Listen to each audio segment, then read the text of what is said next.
Premièrement, compte, là, c'est venu plus tard dans l'histoire, OK? Un, c'est un excellent conman. Un des meilleurs.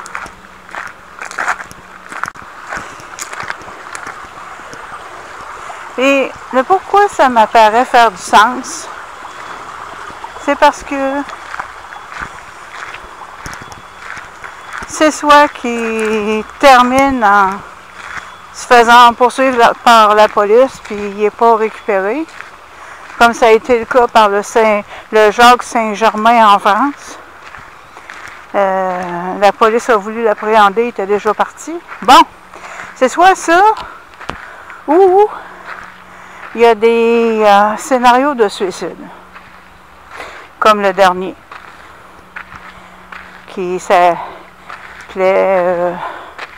Richard Chanfray.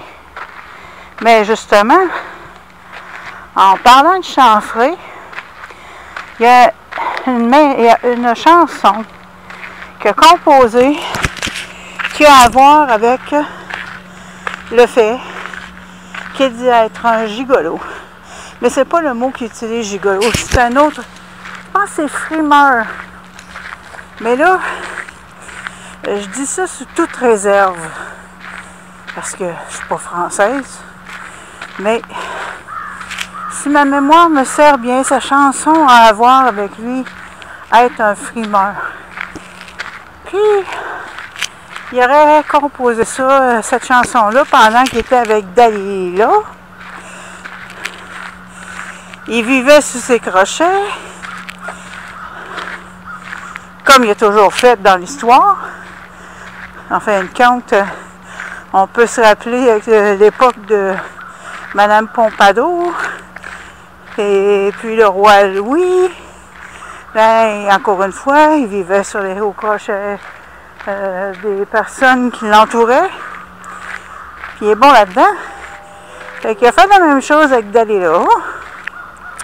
Il vivait à ses crochets. Mais, tu sais, le gars, d'après ce qu'il disait, il disait que, selon ses dires, il pouvait, comme si l'or apparaissait de nulle part, OK? Quelque chose de même. Puis, monsieur, il vivait au crochet de Dalila. Là, ça a plein de bon sens. Mais elle savait que il était pas très logique, mais elle le trouvait haut en couleur, fait qu'elle aimait bien l'avoir autour d'elle. Donc, il est un frimeur. Bien sûr que c'était un gigolo. C'est officiel. Madame de Pompadour, c'était sa maîtresse. Moi, sincèrement, je préfère la première théorie que je viens d'énoncer. Parce que franchement, il n'y a pas grand-chose qui tient debout quand tu regardes d'où ce qui vient, son enfance. Il y a une histoire qu'il y a une princesse qui aurait eu une aventure avec un homme commun, puis là, ben, elle aurait placé son enfant dans des bonnes écoles, ben, parle pas de moi, tu sais. Et puis,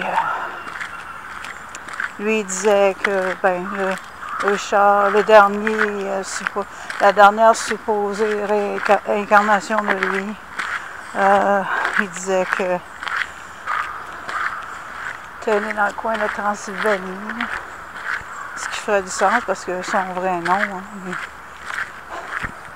Il faut dire que j'aime pas tellement les hommes à femmes. J'aime pas.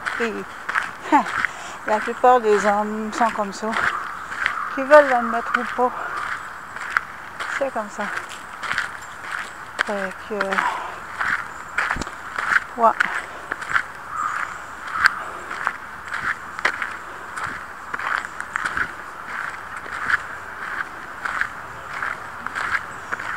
L'histoire avec Dalila, elle voulait plus rien savoir.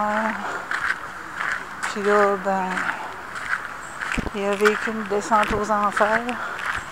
Puis, il a emmené quelqu'un dans la mort avec lui.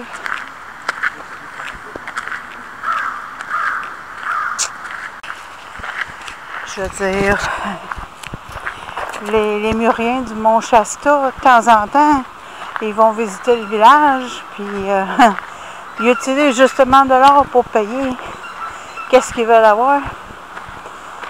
Alors, si eux sont capables de faire ça, pourquoi est-ce que lui n'était pas capable de faire ça, tu sais?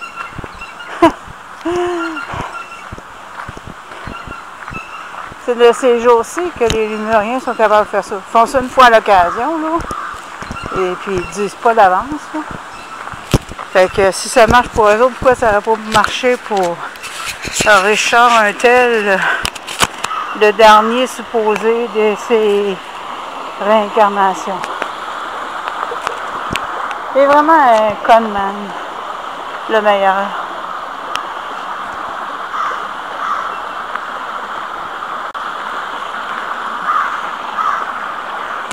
Le plus beau, le plus fin, le plus extraordinaire.